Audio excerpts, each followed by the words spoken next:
Hello, everybody. Welcome back to Fans React Friday. It's been a long time since I've been on. I don't get on much these days, but it's nice to be back. Unfortunately, it's not under the best circumstances considering the last game we played.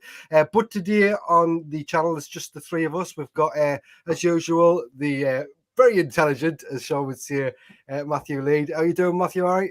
Very, very, very intelligent. Very intelligent. Sean loves to say. Yeah, I'm fine. I'm very tired. I had a very, very busy week.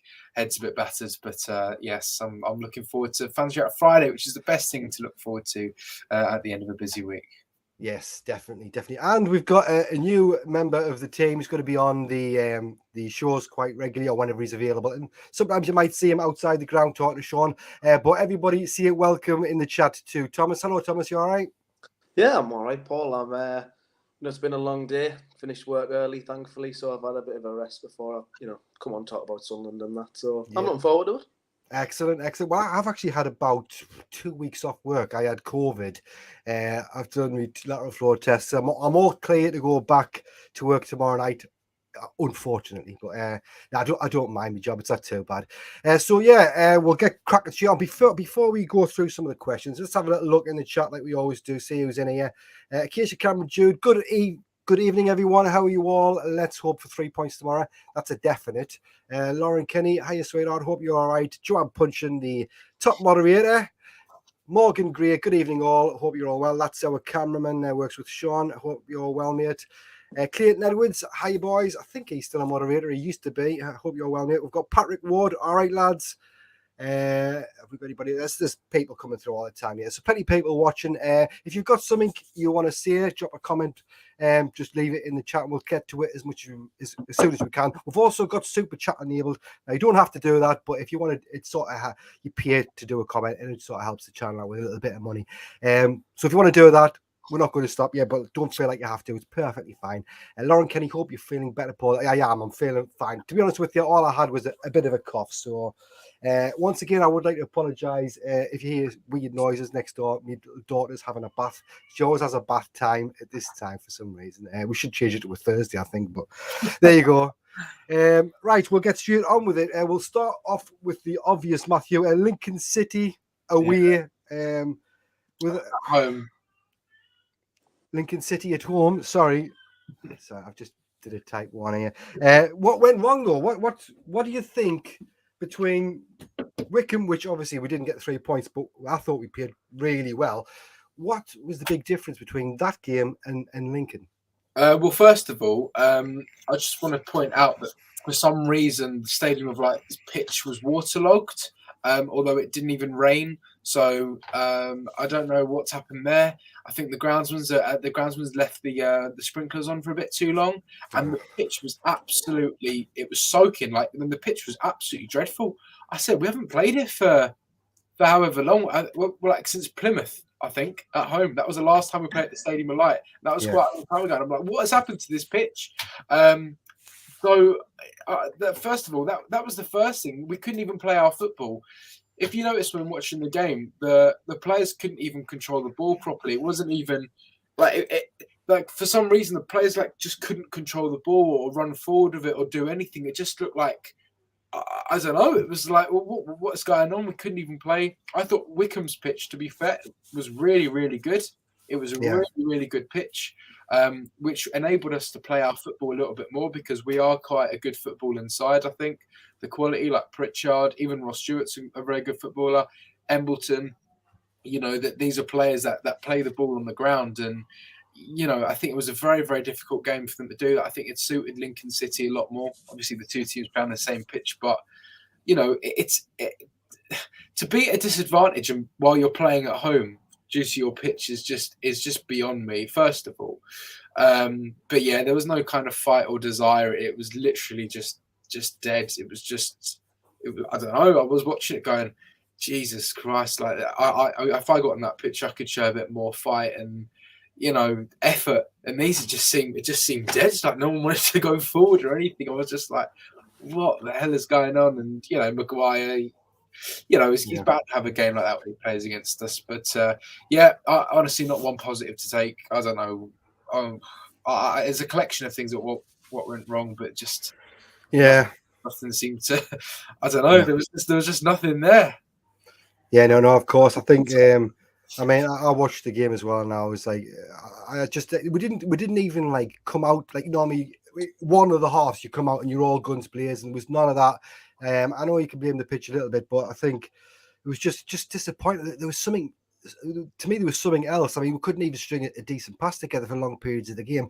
Thomas, what are your thoughts? I mean, was the pitch a big problem, or was there more to it than that? From what I heard, the pitch had been waterlogged by obviously the people who do the pitch beforehand, and I heard that Christian Speakman wasn't very happy with the state of the pitch pre-match when he came up to see the pitch, and he asked Lee Johnson about the pitch, and he said he had nothing to do with waterlogging the pitch. So I think it's just been a sprinkler mistake with the groundsman who's just overlogged the pitch. And do I think it affected the way we played? Maybe it's a little bit, yeah. You know, we like to play on the ball, tiki-taka, keep the ball moving about, little technical players in the middle of the park. And I think it did affect us a little bit. However, it doesn't affect performance levels and, you know, just that want and desire to go out there and win a ball and, you know, challenges and second balls and stuff. It just wasn't there. Yeah, it just wasn't. Totally agree. I'm just going to go quickly back to the chat. Carl's asking to come on a party. Unfortunately, it does take a bit of setting up, giving people links and things like that, and we're running short. We don't really have guests on Fans React Friday. It's just team members, but he's always welcome to come on, like Sean's interviews after the game, or if we ever start up a Mac and Monday, we used to do it on there sometimes. But unfortunately, Fans React Friday will not be having guests on really. But yeah, who else we've got? A shout out to Matthew. Met him at the Sheffield Wednesday game. Lovely lad in person, squeezed him in the queue for his bobtail, saved him 10 minutes. You meant to say Bovril. Bovril, all right, sorry, yeah. I don't know what bobtail is. Yes, met Clayton, and I think I saw him after the game at Colliery Tavern after the Oxford game as well. So yes, he squeezed me in the queue, and that's kind of my new match day routine. I always have a half-time Bovril now. I don't know how that started, but I just have fun. It's quite nice. First time I had a Bovril like a few weeks ago, and I've just been obsessed with them. I'm surprised you could move down to the concourse. Well, yeah, especially down the south stand. Well, where I just sort of like, I don't know, go back into the concourse. There's like a kiosk right there, so I just always end up just squeezing in. And I get in it quite quick. Even if you just go like when there's an injury or someone's down or getting treatment, I just quickly run down and it takes 2 seconds, especially as Bovrils as well. Just stick them on the tap, 2 seconds. Especially where I sit at half time, it's getting chaos down there at the minute. I can see where you sit. Don't you sit next to the middle? We're just having a conversation here, actually. You know what's it called? The little tunnel thing from the concourse. Yes, the gantry. Yeah. Where the camera would sit, behind the goal, Yeah. I sit next to the wall, so I don't have to sit next to anybody. I recognise your retro jacket. Yeah. Anyway, there you go. The Hummel one. Yeah. Well, I can't believe you only just tried Bovril, to be honest with you. It's the first game I ever went to. It was freezing cold at Roker Park, and my dad at half time got us a Bovril. I'll never forget that Bovril to this day. It was like, for me, it was like just pure. It's like drinking gold. It's beautiful. Yeah. Loved it. Only thing is, all collects at the bottom, so it's always really strong when you get to the bottom. Best bit, man. Best bit. Quickly back in the chat there. Apparently, Joe thought I was drinking from a bottle of wine. This is brewed dog lager. Yeah, I wouldn't surprise me. Hey, yeah, I have a little bit of a like. When I'm off work, I like to have a few beers anyway. Call Stuart, sound mate, no worries. Thanks, buddy. Gary Keir, hi guys. Not calling those 2 games off has come back to haunt us. And what is it with us having defensive mistakes against Lincoln? McLaughlin, Burge, those 2 goals on Tuesday. Yeah, very good points there. Paul, I have my first job now, so I'm saving for a decent setup and computer and start making a feature on the channel regularly. Maybe, yeah, it's something we can always look into, mate. Definitely. Thanks for that. Ethan Dixon's here. Evening. You had to say it 3 times just to make sure. Carl Stewart, I think after Wickham match, our heads dropped a bit, but I still think we're finished.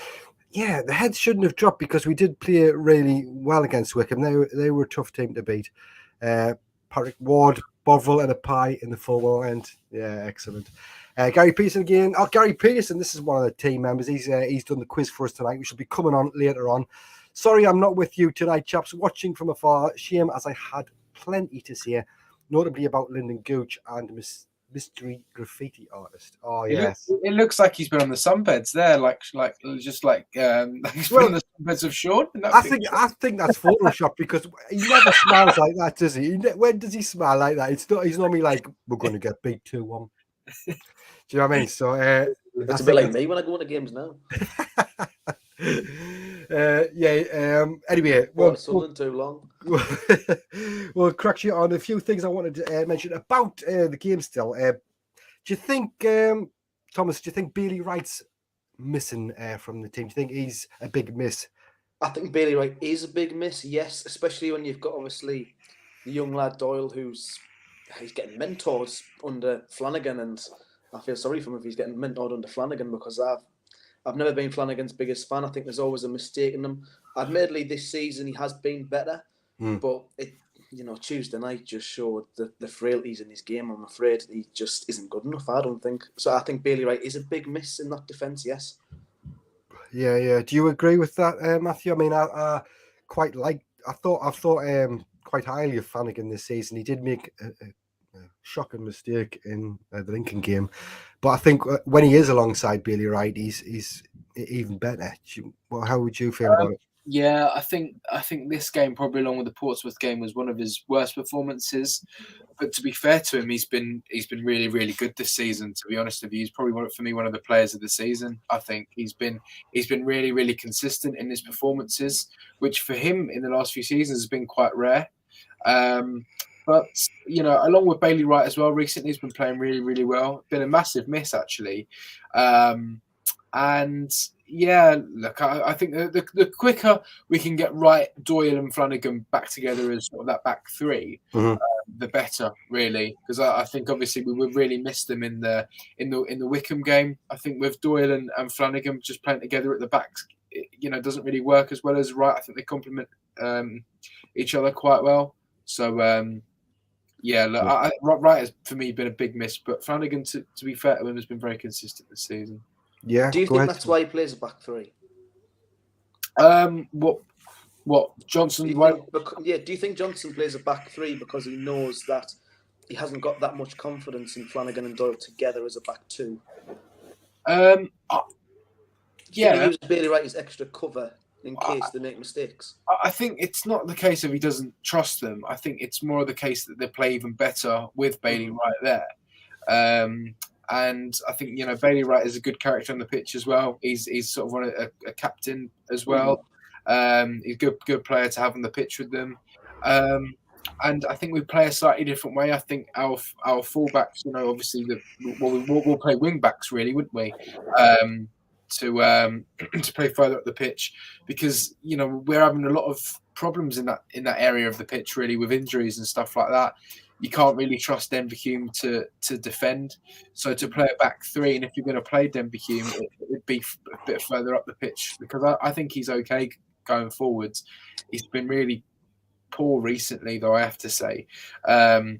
He's just come back from an injury, though, hasn't he? Yeah, exactly. But I think playing a back three suits us better because we haven't really got any fullbacks. That's why, as well.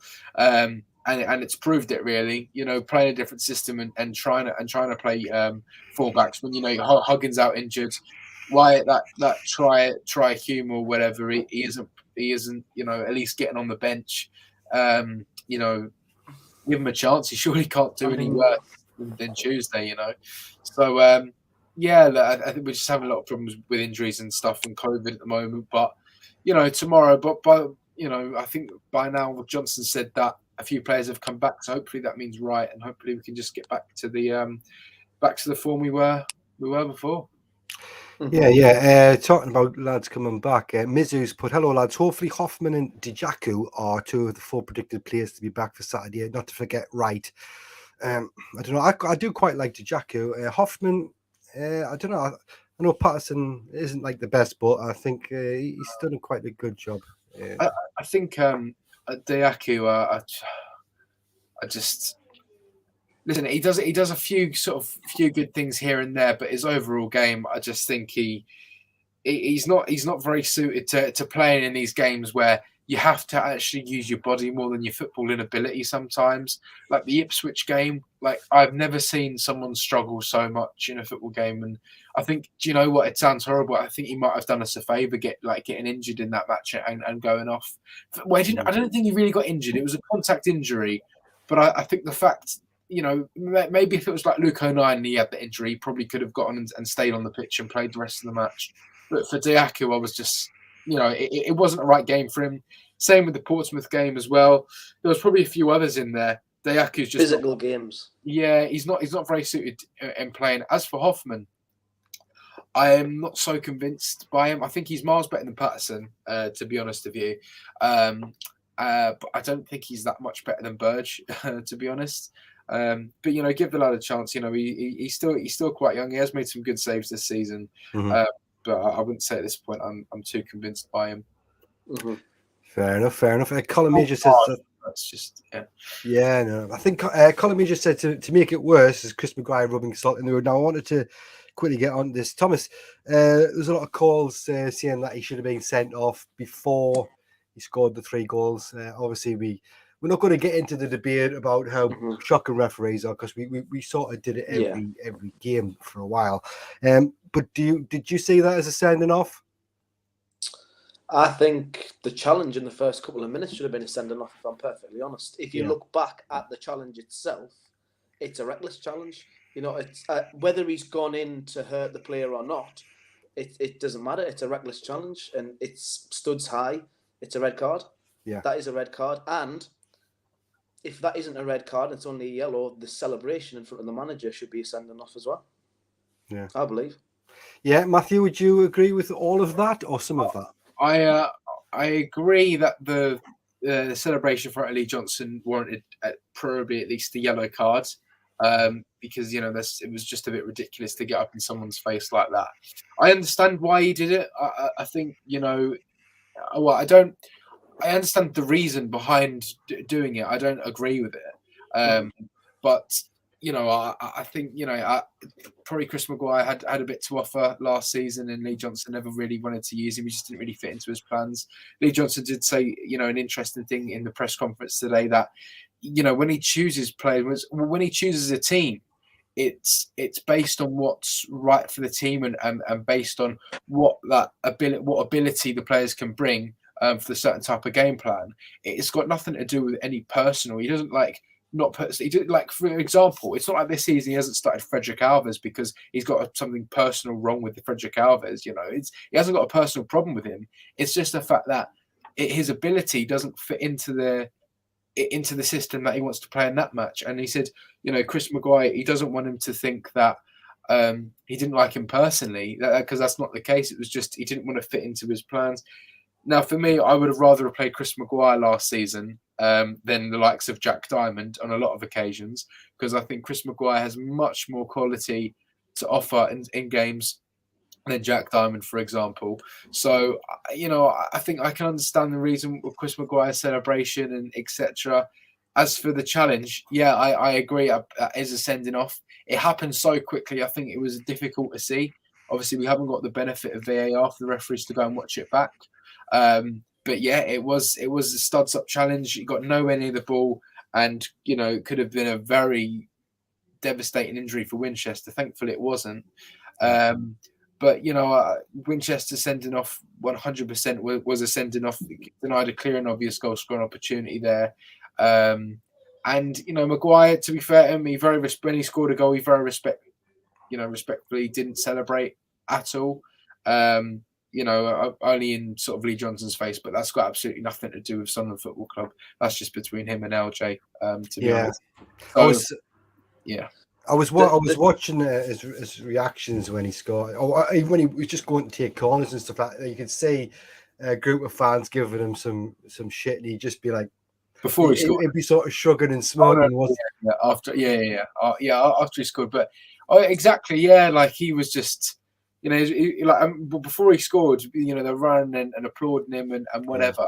But when he went over to to celebrate in front of the manager, pissed people off. Yeah, absolutely, it did. And a lot of people were booing him and calling him all sorts. Fat Scottish son. So it's that one. it's just you got to expect it really. But when he did that for us, everyone loved him. Yeah.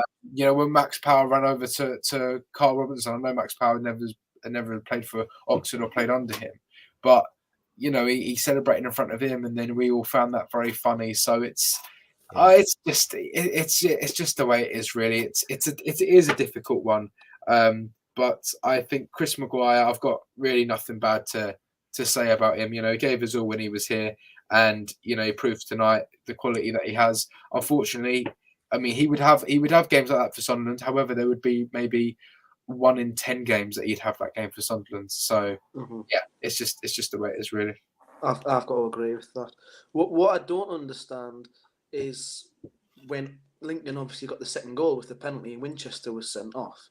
It was practically the identical challenge for our penalty, and it wasn't even a yellow card.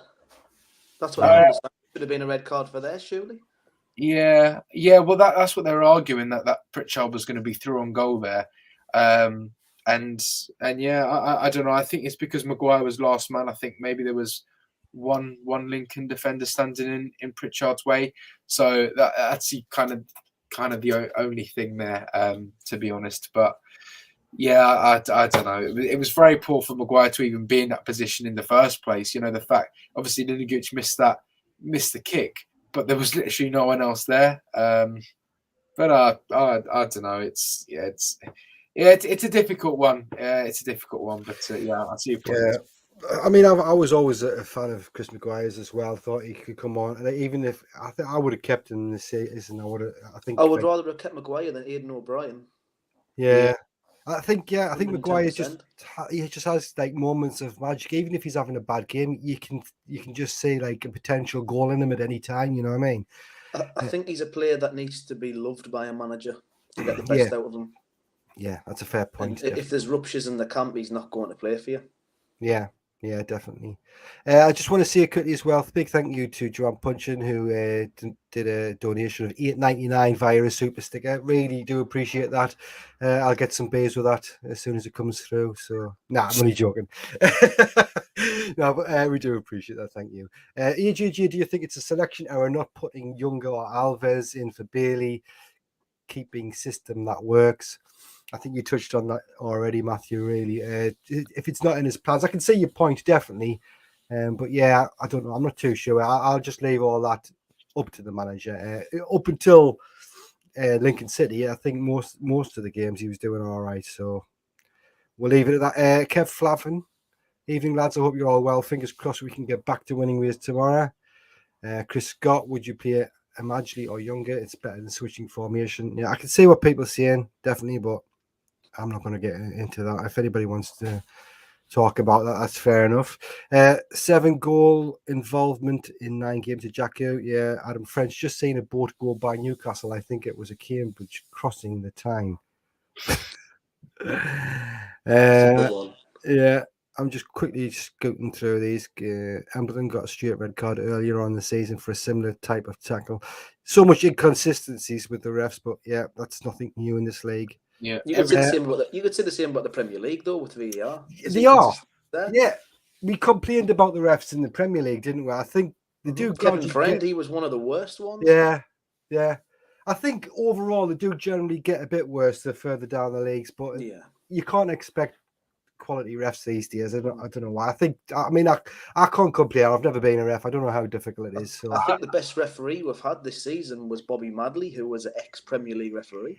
Yeah, well, he gave us that penalty, didn't he, for where the Colaccini barged over, didn't he? So we kind of like him for that and sending Colaccini off. No, I was just going to say, when you get down the leagues, you're going to expect inconsistency at every level with your players, with the referees, with everyone really, and that's sort of what you got to expect. So I think the thing is what we've got to do is don't let the referee make a decision, because there's been a few times where we've made a foul and everyone's kind of stopped and looking like just sometimes get on with it. Just get on with it. Players are going to go down, Well, they're going to give those decisions. wasn't that what This is happened? like when they get injuries, when an opposition player gets injured. Yeah, but wasn't that what happened with their first goal as well? There was a penalty, their free kick given. Was it their first goal? And it came back to McGuire, and they were just standing there complaining. Yeah.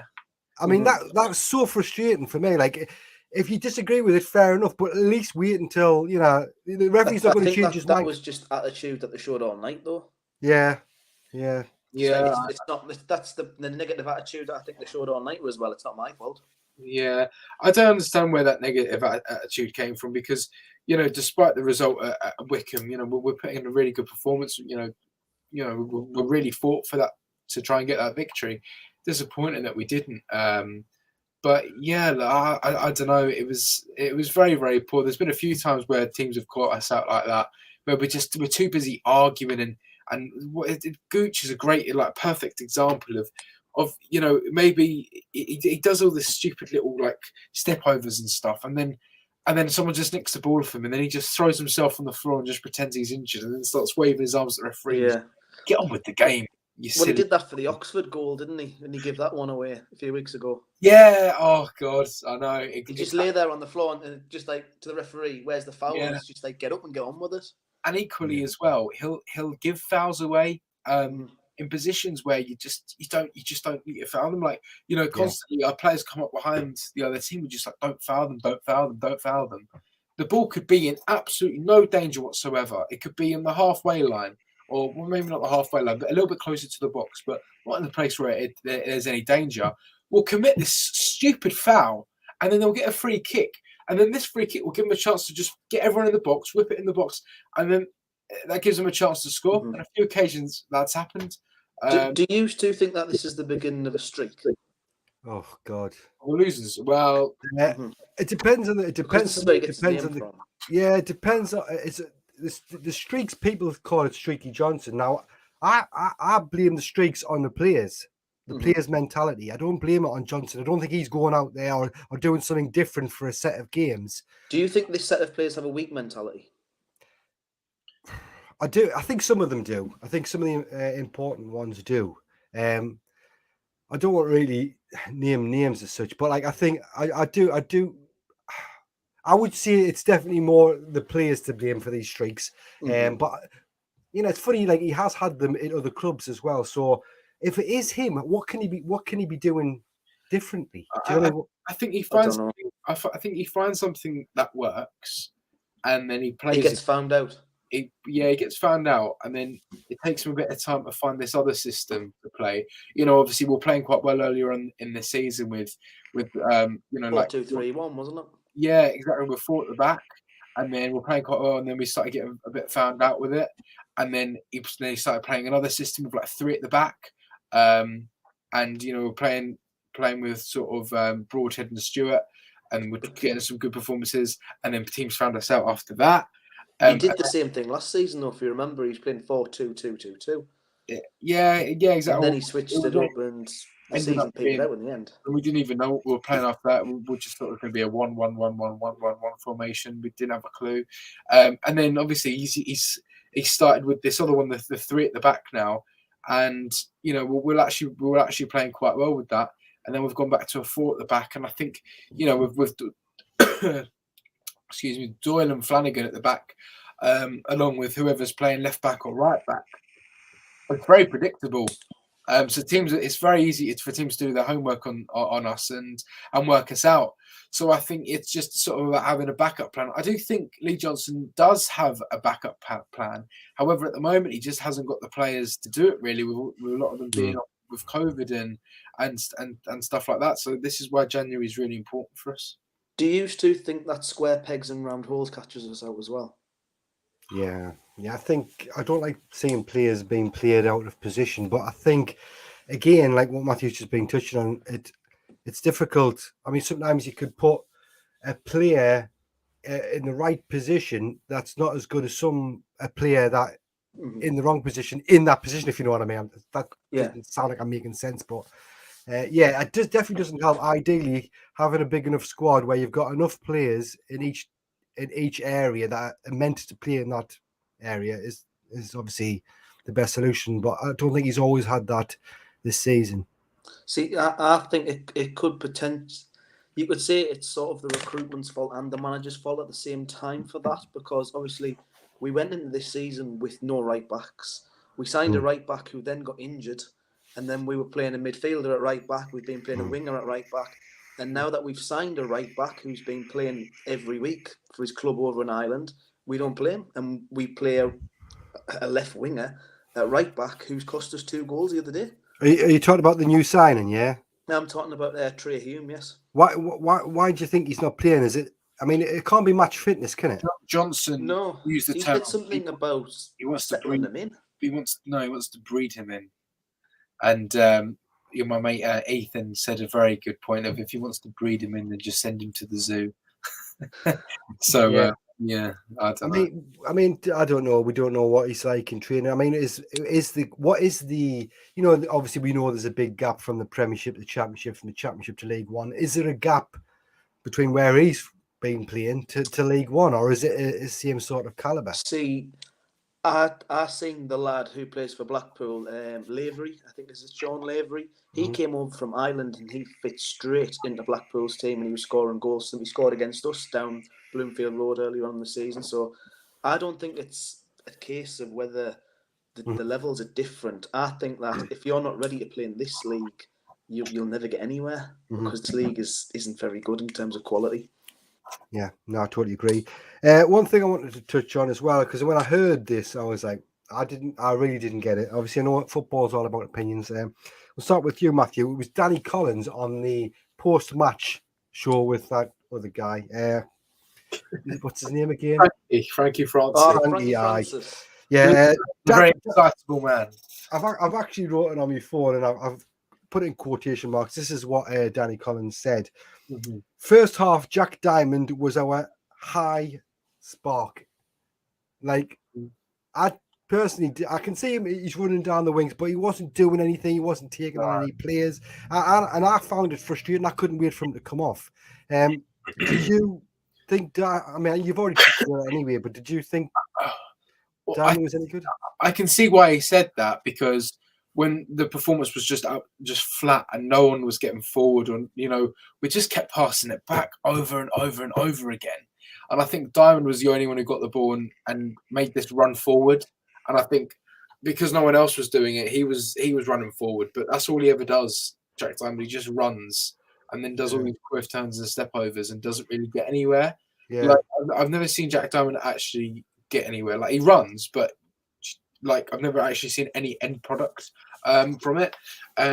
So I think the reason why Danny Collins said that is because he was the only one where when he got on the ball, the fans were kind of just sort of like, go on, like they actually thought he could do something here. But then he never really did. So when no one else was sort of getting the ball running forward, I can understand why he did, but the points in the game with Jack Diamond, he'd run forward and then he'd stop and then he'd go back and be like, what he's doing? Why are you stopping and going back again? And he would be very afraid to do all these like little step overs and stuff, but he wouldn't beat anyone. He wouldn't take anyone on. He wouldn't ever have a shot or anything like that. And the reason for that is because I don't think he's got the quality to do it. I think he's a good runner. He can probably run with the ball better than a lot of other players can, but he doesn't have any end product, or he can't really do much, with it. That was it really. I think he was just a very different player to everyone else on the pitch, and that was it. It was just he just ran with the ball, and no one else did. Fair enough. Thomas, do you agree with that? Is there anything you want to add about the wonderful Jack Diamond? I've got to agree with everything that Matthew said there. I think he hit the nail right on the head. Yeah. I think Jack Diamond, in terms of his performance in the first half, was all right, but was he a diamond in the rough? Was it because the performance was so bad, anything positive looking to go forward looks decent? You know what I mean? Because that first half was awful. Yeah, no, I totally agree. Quickly, back to the chat quickly there. I know I've missed loads of comments, so I do apologise if I have. Just keep writing them in. If I can get to them, I will. Mac and Maestro, Matthew, do you live up Sunderland or down south? That's up to him if he wants to. Sunderland. Eh? Sunderland. He lives in Sunderland. There you go. He's now in North East lad. He's going to start talking like us soon. Where Joanne Pudgeon said something very important. Remember to please give the lads a like and subscribe if you haven't already done so. Really do appreciate that. It does help the channel in a small way just by giving it a thumbs up. Something to do with the YouTube algorithms and all that. But I can't even see algorithms. I've only had half a beer, I swear to God. Matthew's going to have his own show called The Sunderland Truth Show. Take it or leave it. Yeah, it sounds like a good idea to me. Hey, who said that? That was Adam French. Oh, right, okay. Oh, yeah, I see it. On the truth. Yep. I'm happy to do that, Adam. Get yourself involved. Yeah. AJJ, Circuit and Winchester just came back from injury and they both looked flat. Yeah, fair enough. That's pretty accurate, I would say. Winchester's out now for 3 games, isn't he? No, it's only 1 game. Is it one? Professional. It's a professional foul, wasn't it? Professional foul. It wasn't violent conduct. All right. I always just thought a red was 3. That's what I thought as well. I read earlier that Lee Johnson's going to be in the dugout as well. Yeah, Lee Johnson. Yeah, because I watched his press conference and he explained everything. Although Lee Johnson got a straight red, that doesn't mean he's got a touchline ban. It means that he has to pay a hefty fine, and that's as far as it gets. So yeah, he's in the dugout. Do you think that makes much of a difference having him in the dugout? Does it affect the team better or? Maybe not at Accrington Stanley, because you could probably sit in any seat in Accrington Stanley and be close to the pitch and shout some instructions. But maybe for our ground at the Stadium of Light, I think if Lee Johnson's banned from being on the touchline, there's only so much that he can do, and I think he has like a certain relationship with his players that maybe some of the other coaching staff don't have with the players. Obviously, I'm sure they've got a good relationship with the players, but Lee Johnson is sort of the main man. He is the manager, so I think it does in some ways have a little bit because there's maybe. He can maybe get into the players a little bit more than maybe sort of the first team coach or the goalkeeping coach can. Jimmy McAllister. Yeah, exactly. So, I think it does make a bit of difference, because I think again for the coaching staff in the dugout, if Lee Johnson's trying to tell them something on the headset from up there. Of can you just get this changed, or I think you should make this substitution. It's quite difficult, so it's hard to get things flowing a little bit more. But no, I just remember when we had David Moyes, he was banned. He had a touchline ban when we were in the Premier League. We actually started to play a little bit better. Was that when he said he was going to slap that woman or something? No, that was I think after a game at the Stadium of Light. I think I remember for Bournemouth he had a touchline ban. And he was sitting in the stands, and we won that game 2-1. And someone got sent off as well. Who was it? Stephen Pienaar got sent off as well. And there you go. We won the match 2-1. So yeah. But I think the only person was David Moyes. But no, Lee Johnson keeping the touchline. Do you think Lee Johnson's the best manager we've had since we've been in this division? I think. Do you know what? It's the best team. I think people would argue better than the first season. I think people would argue better than the first season. Now I think the players that we had in the first season, like Cattermole and McGeady, was probably playing a lot. He's playing Matthews, Oviedo. But as a cohesive team playing together, I don't think that was a good team. I think they were good individuals, but didn't always work as a team. Hence the inconsistency and why we didn't even get promoted in the end. However, so do you think this team would beat that team? I don't know. It would be a very close match, to be honest. But I think when they're playing as a team together, when they're doing this, I think they are a lot better than the team in the first season. However, I say the individuals are better, but they clash too much. I think apparently Cattermole and McGeady were at each other's. They didn't get on very well, I don't think. But I think in this team, the players get on a lot better with each other. And I think they'd probably draw 1-1. Yeah, maybe. And I think in the previous seasons as well, last season, I think the players just could not stand Callum McFadzean. Like I could see in every game that the players were absolutely fed up with Callum McFadzean. But I think in this season, everyone's getting on really, really well, and I think it's more of a team.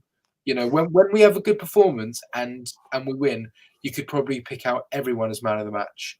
Yeah. Rather, if we won a game in the first season, you know, maybe we had McGuire played well and Catmull played well, but then you'd have like someone who played absolutely rubbish. You know, it's yeah. But when we win a game this season, I think it's a big team performance. Everyone plays well.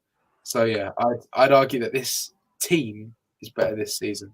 So if you notice now, though, we don't draw as many games. I think we lose more games than what we draw now. Well, I mean, we've already lost 6 this season. Yeah, I think we didn't lose many games in the first season, but we drew pretty much 19, I think that was.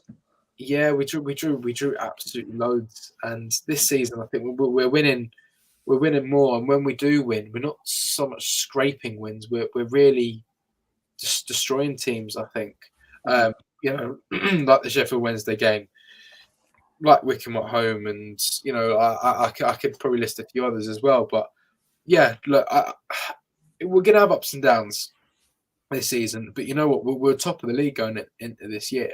Yeah, we are going to have some bad performances because that's just the nature of the football. We are going to get disappointed after being on such a high to then crashing down back to earth onto a low again. But that's just Sunderland always do.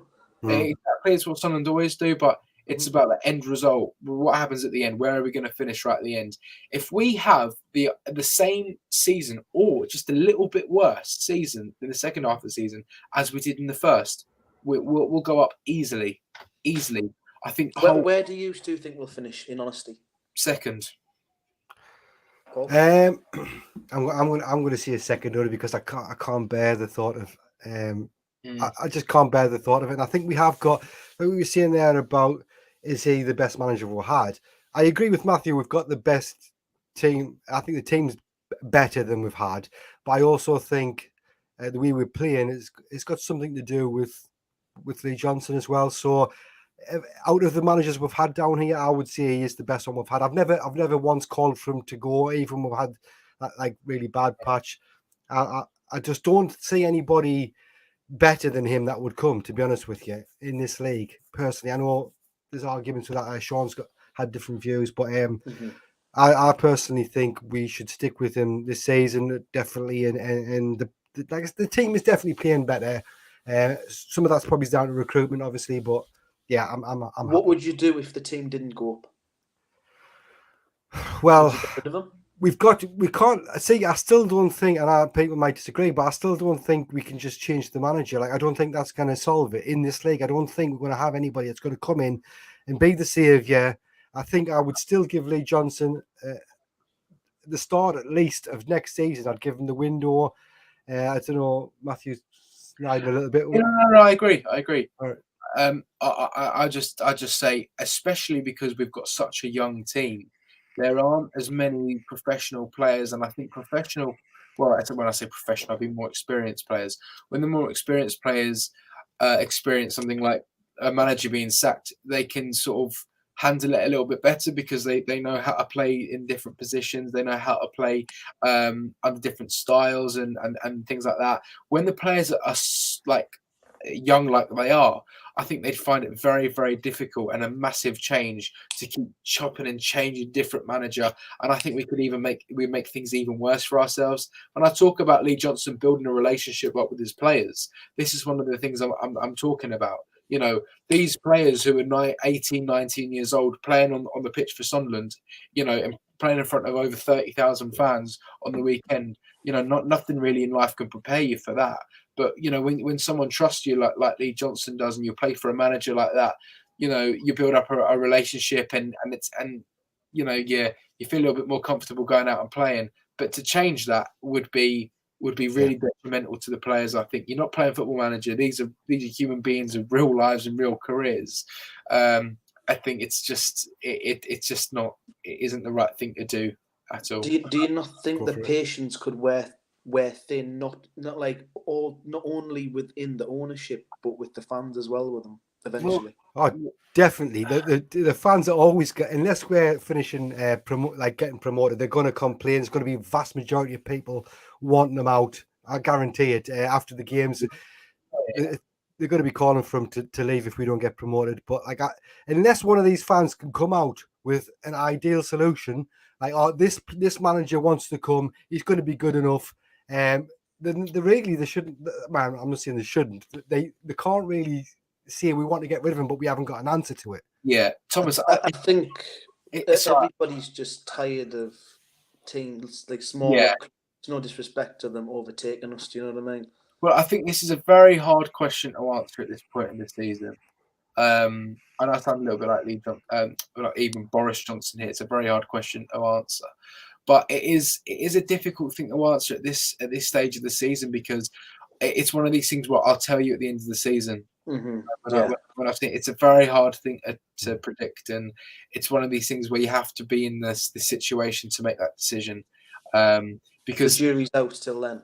It could be one of those. It could be one of them scenarios where we're so very unlucky to go up, or we just completely bottle it and completely drop off. In that case, I'd say, you get someone else in. Mm-hmm.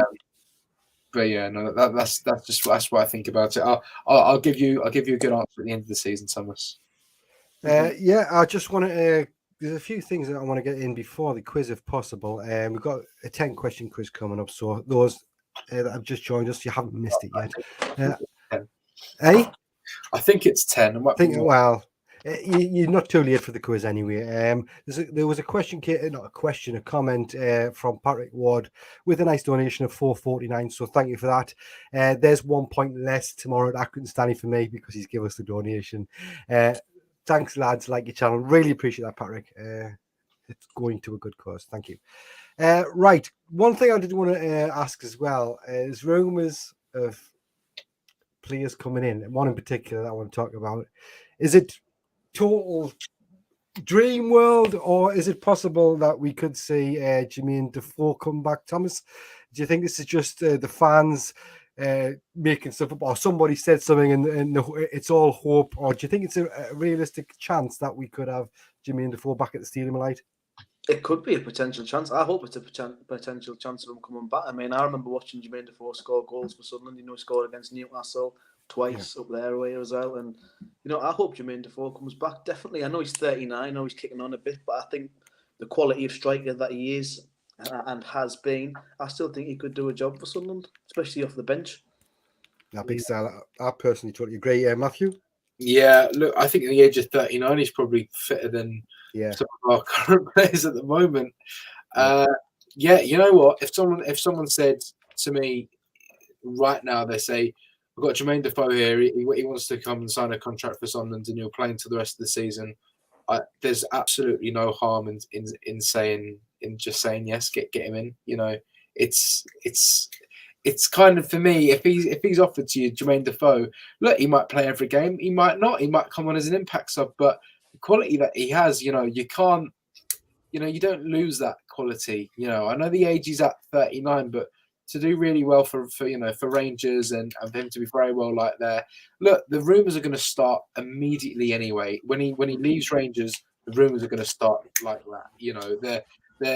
And Lee Johnson said, he didn't rule. I mean, this is the way kind of the newspapers put it. He didn't rule out a move. And basically, what they want people to believe there is, oh well, he's saying it could happen. It's a possibility, but I don't even think they've spoken to him. They just said, look, he's a free player. He's a free agent. The move is up to Jermaine Defoe. If he wants to come to Sunderland, then we've got to figure out a move that's going to be right for all parties. Are his wages going to be payable? Yeah. Does he really want to come back to Sunderland? Because he's got a very good reputation here. Does he want to come back and play in League One? Yeah. Does he want it to be on his like career that he's played in League One, or does he just want to keep it in the Premier League? Where he's played. It sounds a bit silly, but as soon as we got relegated to the Championship, he was first one out the door. Really, he's not going to be someone to. I don't know. Look, it's up to him. I'd love to have him back, but yeah. Do you not think older players hinder this young team back though? Players like McGuire? Not Jermaine Defoe. Jermaine Defoe is probably one of the best professionals I've ever, in my lifetime, has ever played for Sunderland. Without a doubt. I think McGeady is a difficult one. You know, he's a Do very. you think he holds the team back sometimes? Sometimes when I talk about a team, I think McGeady coming in playing. I think sometimes we're not so much a team because the kind of thing is Give the ball to him. if we're They over rely on him, don't they? They Yeah. like sort of over relied on him for quite a long period of time. I believe if McGeady didn't break his foot again in the Accrington game in the first season League One, we would have gone up easily. It's Because- a similar thing with McGeady as Man United do with Ronaldo. You know, pass it to somebody who's got the quality in that league, and then they'll do what. If you're not just having let them try and do what they want to do. If you're not having the best of games, just give it to McGeady and he'll hopefully do something. Yeah, it's Worked until he got injured, and then the players, no one else could do anything. You know. Yeah, it's one of them things I think with McGeady, like, because I've always liked him. He had a really good spell under Parkinson, then he got dropped, and a lot of people were like, "What? You know, he can't be doing that." But when he initially dropped him, we did start playing better, and then when he came back under the other manager, that was. He was a breath of fresh air again, and he was brilliant again. He's playing every game, and he was being relied on a lot, and he was doing the job. But then I think again, it's sort of like backwards and forwards. You know what I mean with him? I think he's an excellent player to have in the squad, to have on the bench at least, like to come on. You know, a bit like what I was saying earlier on with McGuire. He's just got so much quality, but I don't think he should be starting every game and being over relied on like it has happened in the past. Sorry, was there something else you want to say on that, Thomas? No. All right. Quickly back in the chat there. I don't know if this is a real quote or if it's just something else, but Jermaine Defoe on Sky Sports. The phone's been ringing. I've had a few calls from clubs saying, so you fancy playing for 6 months? We still believe you could do something to help us get over the line. We'll just drop that in the WhatsApp messages, to be honest. That it sounds a bit. I think they'll be like, "Do you fancy that?" I think that might be his agent trying to get him a move. Yeah. Exactly. But he's going to be wanting to get the best move possible. But and the striker that I hope doesn't move is Ross Stewart. Well, he's been linked with Swansea today. Well, you know, he's under contract, and I think even if they offer, you know, they're not going to offer any more than maybe 2 million or anything like that. And I think that 2 million is worth nothing compared to promotion. Yeah. So I think Ross Stewart can play in the league above. I think he's got all the attributes. Oh yeah. Let's hope it's for us. Yeah, definitely. Yeah. 110%. Dan Neil as well. He's another one. Yeah, no, I totally agree. I think with Ross Stewart in particular, he's shown his quality this season. We will crack on with the quiz now because we're running a bit close to time. We can talk a little bit more after. I do apologise again. There's loads of comments. There's some I wanted to read and some that I've missed out. But sorry, Gary K did say no, guys. He's been on Sky Sports talking about it tonight. So yeah, it must be an actual quote. Hopefully, it is Sunderland that's talking to him. I've been giving him a phone call. But we'll start with this. Matthew, are you going to take control of this quiz then? I can, or if you're hosting the whole thing, so you might as well. Well, you've got it on your computer, haven't you? I haven't seen any of the questions. All right. Well, you just click next, and I'll read them out. It's written by Gary this evening. He just sent it to me. I haven't. I give you my word. I have not seen a single question. All I've done is just press play, and it's taking me onto this screen, and this is what I'm on now. So I'm seeing this the same time as you. Excellent. Well, if you do want to take part in the quiz, you could do this as well, Thomas, if you want to do it on your phone or whatever. Anybody? Yeah, I'll just write the answers down on a piece of paper. No, well, basically, it's an online interactive quiz. So I'll explain it to everybody. If you go to your phone or your device, go to kahoot.it and just put in the PIN 6381965 and give yourself a username. You can join in the quiz and it'll show up on the leaderboard if you're in the top 5. So, have you got your phone next to you, Thomas? Have you got your phone next to you? I have, yes. If you just go on the internet and just go on Google and just search Kahoot.it. Go on Google and then just search Kahoot.it. Yeah, I'm not gonna do it because I'm always crap anyway. So. Oh, come on. You want me to do it, do you? Yeah. Get yourself in. I'm gonna have a go, see if I can try and All right, then let's do it. Kahoot.it. Yeah, Kahoot.it, and then and it should take you just say game pin, and then game pin's at the top of the screen there.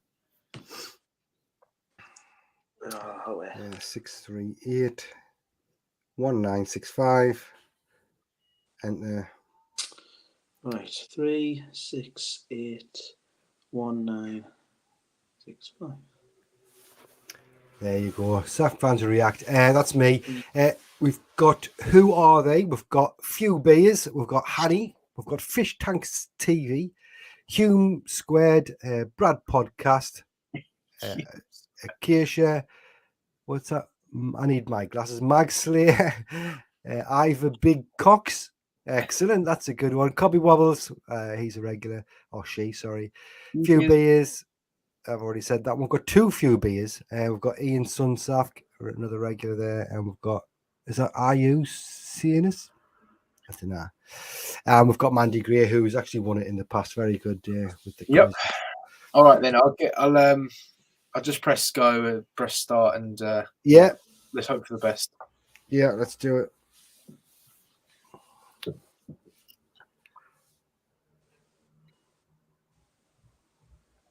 Right, the Accrington Stanley, Who Are They? Line comes from an 80s advert for what? Was it corned beef, fruit pastels, beef burgers, or milk? Oh, Christ. I used to love that advert and all. Who were they? Yeah. Exactly. I think I've put the wrong one down, but I just can't remember. Oh, come on. Who are they? Oh, it's milk, of course. Actually, No, I put beef burgers. Hey, you can laugh, but like massive quarter pounder. well, I wasn't the only one, so Ate enough burgers and played fucking Stanley. Next one. Matthew? Sorry, no. Few Beers is in the lead. Then Thomas is second place. Lou Cianis, Ivor Big Cox, and Few Beers again. Right, next question, number 2. When our game at Accrington Stanley was abandoned December 18th, the score was 1-1. Who was our scorer? Oh, come on, that's easy.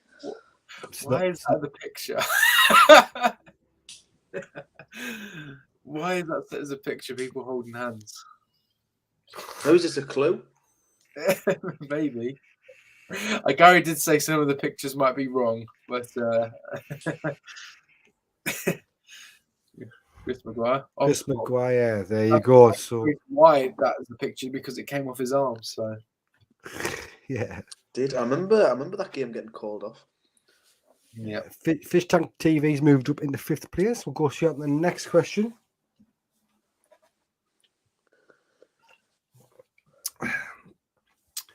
If we win tomorrow, we'll have done the double over. Oh, God. ESFC. Oh, I can't read this. Who are the only team we have done the double over twice in League One? Rochdale, Plymouth, Bradford, or Gillingham? Ooh. Twice. Did we do the double over? Oh, I'm not even sure here, you know. Oh, I'm going to Took a say guess. yes. Rochdale it was. Well done. I literally answered with 1 second left because I remember we beat them in the first season at home. We beat them last minute. Honeyman scored away. Yeah. And then what was the score at home? We beat them 2-0 last season. Yeah. No. Yeah, no, we did. We beat them 3-1 and 2-1 away, didn't we? No, we drew 3-0. We beat them at home. We drew 2-2 away with them. That was when Rochdale got relegated. The season that got cancelled at COVID, I'm sure we beat them 2-1 away, then 3-0 at home. Yes. I'm just going to that. Right. Has that changed the board? Thomas is top now. Next question. Who won the club's official Player of the Year award in our first season in League One? Oh, that was... I do remember this one. A little bit lovely picture of Dubai as well. I don't know if that's a clue. I think it's got any relevance to Sunderland. I think it's because Mickey Gray lives there. Yeah. Does he really? I think he goes there sometimes. He lives in Manchester. I think he goes on TalkSport all the time. He's the Man United correspondent now. That is Dubai, isn't it? Looks like it. Yeah, it's got the two Oh, I towers. got that one wrong. I got that wrong as well. I don't know about that one. I think it was Aidan McGeady that won the player of the season at the end. I thought it was Aidan McGeady. I put Aidan McGeady as well, but Gary's not often wrong. Yeah, well, he is the quizmaster, so what he said. Yeah. Fish Tank TV took the lead. Thomas is second. Go on to the next question. It's 15 questions, by the way. So 15. Nice. The last few FA Cup games at Roker Park took place on 15th of January 97. Who scored the last ever FA Cup goal there? These pictures, man, honestly. It's like Lewis Hamilton, isn't it? He's not. That's an astronaut's costume. Yeah. Did we get beat off Arsenal in the FA Cup that year? I'm not sure. I've got a terrible memory. I can barely remember. I'd have to research it. Oh, it's hard. I got that one right. I put Bergkamp. Well done, Thomas. Back in the lead. Number 6, Danny Dicchio has just left his role at Toronto FC. What was his DJ name whilst it's SCFC? Why that picture? What has he done? He's done this on purpose, hasn't he?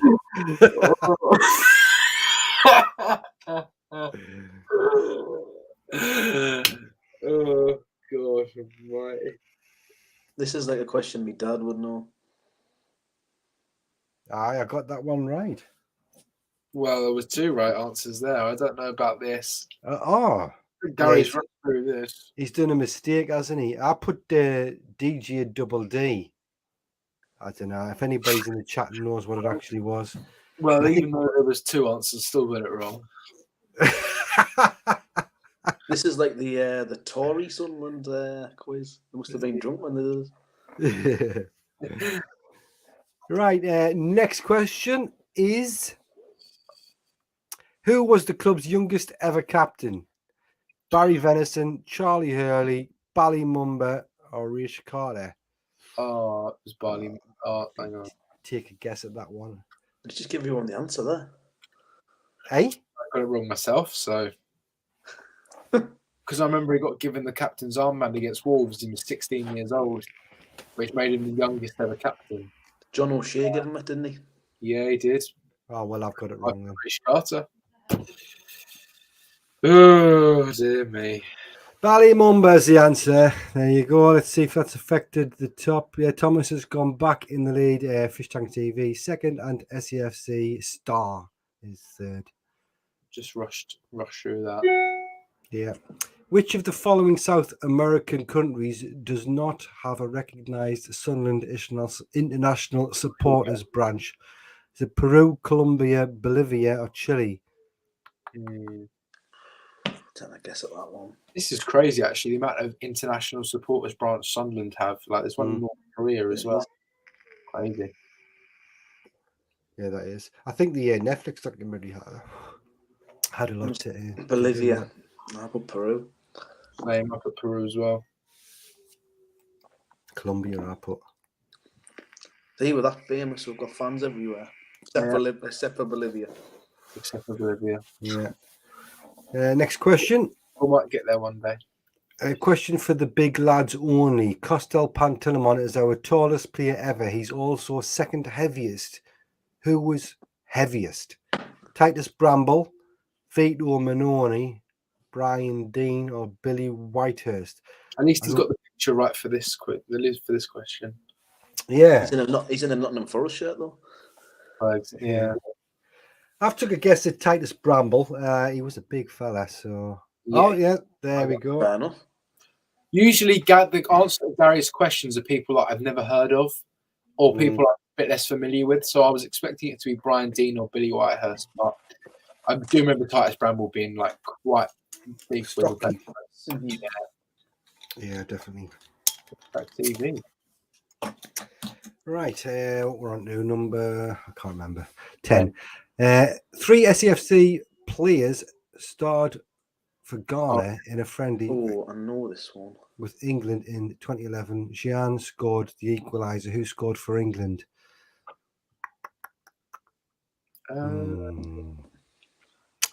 Bonus question: who were those 3 Ghanaian players? I'm going to say John Mensah, Asamoah Gyan, and trying to think of the last one. Scored against Bolton. Scored the winner. Oh, Sonny Montari. Yeah, there you go. Answer was Andy Carroll. That's our put Peter Crouch. Right. Last year, me in performance in the quizzes were better than this. I don't know what's happened. I'm terrible. Absolutely terrible. And I'm getting older. I'm forgetting stuff. I'm in 16th place out of, I think, 19, so I'm doing bad. Next question, number 11. What? Come on. Sorry, my eyes, I can hardly see. Can you read that? I can't even see it. Who's the only man to have scored for us, both as a player and opponent, including own goal, and against us, both as a player, own goal, as opponent? Is that Michael Proctor? No. Oh, It might be, actually. I was thinking of Mark Proctor there. He's well before that. That was the 80s. Yeah, that was the 80s, wasn't it? interesting wording. Titus Brambles, 2 answers on this quiz. Trying to trick us, isn't he? Yes. Oh, no. Right. What's this next one going to be? Nike are current kit sponsors for the 3rd time. Which of these club sponsors have not adorned an SAFC Nike shirt? Ball Sports, Reg Vardy, Cowies or Vaux? Oh, it's a bit of a tough one, that. What? Hang on. I have not. So basically, they didn't have Nike. Yeah, I got that Oh, one right. right. Oh, okay. Yeah, I got it right though, because Ball Sports was Umbro. I was just trying to work out. I thought he said, I for some reason my brain's not working as well. I thought it was just like, which one has not been on the Sunderland shirt? And like they've all been on the Sunderland shirt. Yeah, which one wasn't like at the time? Ball Sports, because it was Umbro. That's the one. I guess I'm reading out the questions now. Yeah, I mean, I'll start. If I struggle, you can take over. Go on, All go right. for the next one. How many different Sunderland managers did Duncan Watmore play for, including caretaker, in his 7 years with the club? Oh, we had a lot of managers, didn't we? I'll go with that. Including, does that mean multiple caretakers? Because I remember Robbie Stockdale was about interim 3 times. Oh, yeah. Right. It's 8. Yeah. Oh, because I forgot. 7. I think it's 9 because we also had James Fowler as well for 1 game, so it could be 9. Yes, that was the Papa John's Trophy game against Grimsby. Yeah, and I think he scored in that game as well. Will Grigg scored the winner. Well, yeah. Gary, Matthew saying you're wrong again. Yeah, you're wrong again, Gary, man. Come on. Because right, so we had Sam Allardyce, David Moyes, Simon Grayson, Chris Coleman. Between there, we had Robbie Stockdale, so that's 5. Then Jack Ross, then James Fowler, then Phil Parkinson. And that's no. And then where did I get 9 from? Gary, you were right. Gary, you were right. I take it back. Next question, then. We've got Thomas still at the top of the league. Fish Tank TV, not too far behind. And Lucianus. So, next question, number 14. After losing 17 consecutive league games in 2003, who did we beat to avoid setting an all-time league record? Oh, is that Nicolas Cage? It might be, actually. I don't know about you, but the writing on here is tiny. It's not too bad on mine. Got quite a bit. Preston North End. Yeah, I got that one right. I'm in I think 11th place. Sean Thornton might have scored that game. Sean Thornton. Right, this is the last question, so it should be double points. Good luck to everyone. Who is Sunderland's most successful ever penalty taker with a 96% success rate, 25 scored from 26 taken? Eric Gates, Darren Bent, Kevin Phillips, or Gary Rowell? Ooh. I know it's not one of them because I remember him missing 2 penalties in one game. He certainly did, and I know it was against. And then he missed another penalty that same season against the same team. I got it right. Gary Rowell. I got it wrong. Were you talking about Kevin Phillips? You were talking about Darren Bent against Tottenham. He missed 2 against Spurs at home, and he also missed 1 against Spurs away. And then he might have missed another one. Yeah. Gary Rowell, there you go. Paul's saying, Adam French is saying, Paul, get the wacky backy, mate. Nah, I don't do that. I'm too old, mate. I've got kids and shit. I can't be doing that now.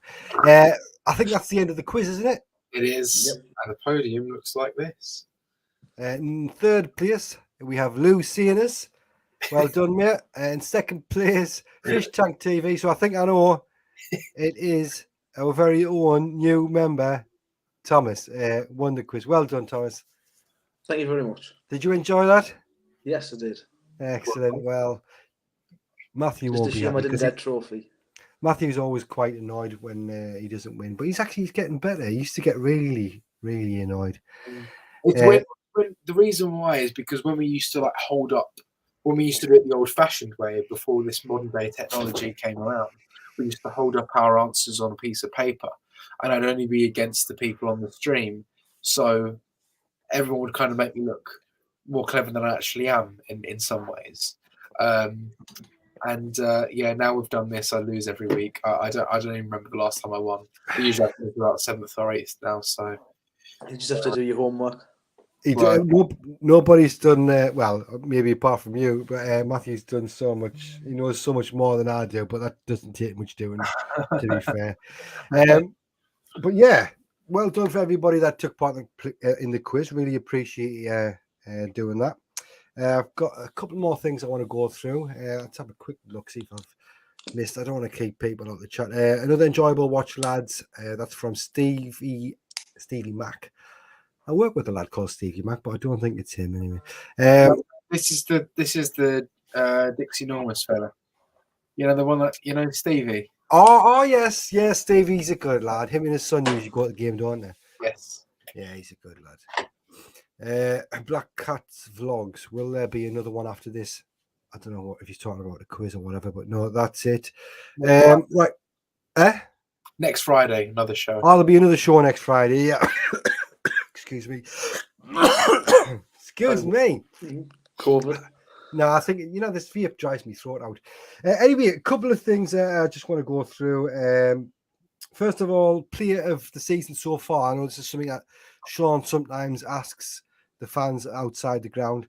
We've obviously a few that I just want to mention: Pritchard, Daniel, Embleton, Ross Stewart, all played really well until the last game. I think Ross Stewart, he played quite well against Lincoln, in my opinion. But for me, player of the season, I'm going to go with Pritchard. I just think he's looked like he's from a different level at most games. Some of his passes have been brilliant, and his assistance, obviously quite a few goals. So, yeah, I just really like him. Hopefully we get to keep him as long as he plays well. So for me, it's going to be Pritchard. We'll go with Thomas next. Who's your player of the season? The man who's been banging in the goals, Ross Stewart. Can't complain with that. Definitely. If you take his goals out of the team, we'll be nowhere near where we are now. Yeah, big style. Matthew? I agree with both of them, and I'll probably just, for my one, just to be different and say a different name, Dan Neil. Yeah. I agree with that one, definitely. Just so calm on the ball all the time. And he does this thing where he just spins a player and sends him the completely wrong way. And it's just an unbelievable talent for just 20 years old. So, yeah, there you go. Yeah. No, I don't think anybody can complain. Anybody in the chat, leave yours in there as well. Who's your player of the season? Fantastic. Right. Last question. We've got Stanley next. I want to score prediction there. Currently sitting in 11th place. They're unbeaten in the last 4 games. I think they've won 2 and drew 2 in that sort of order. Yes, they even beat Rotherham, I think 1-0. Yeah. Not going to be an easy game, I don't think. No. I'll give you my prediction first of all. I'm going to go with a 1-0 win to Sunderland. I don't think I just think defensively we're not great, but I think we. It depends. Obviously, it depends who comes back, but I think we need to get another clean sheet. So I'm going to go for that, and I'm going to go with just the 1 goal lead. Thomas, what's your prediction? I'm going to say 2-1 to Sunderland. I don't think it's going to be an easy game at all, especially coming off the performance that we had the other day. But I think we'll just get it over the line. I think we'll probably go 2-0 up, and then they'll drag one back and make it hard, and I think we'll grind it out eventually. 2-1. Fair enough, definitely. And Matthew? I'm just going to say something really random. Just say 4-2 to Sunderland. I think it'll be a game full of goals.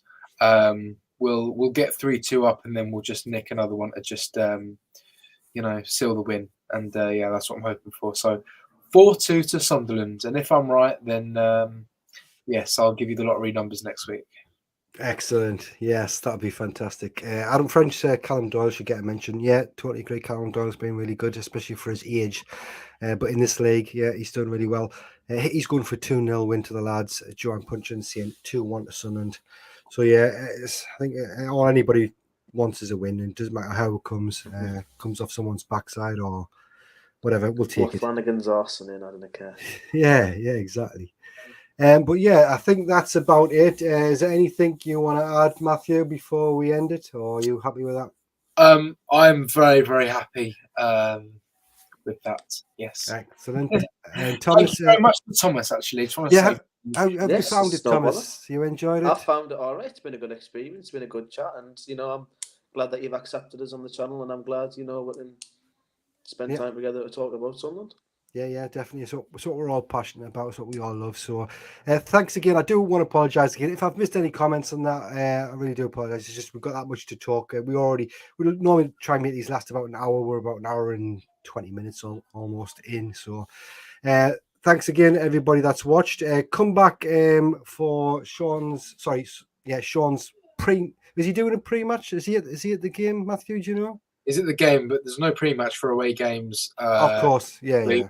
Doing his interviews after the game. So if you see Sean and you want to, if we have a good result and you want to come on and sing and jump all over him, then yes, feel free. And if you want to come on and vent your anger, then you're also free to do that. You're free to do whatever you like. Yeah, exactly. Yeah, somebody did. I think it was Carl again mentioned about getting fans in reactions and stuff, getting their opinions. That's what that's what he does. That's the main reason he's on the channel. It is to get people's opinions and reactions. So if there's something you want to say, look out for him outside the stadium. So generally find him, just walk around, and you can have your say.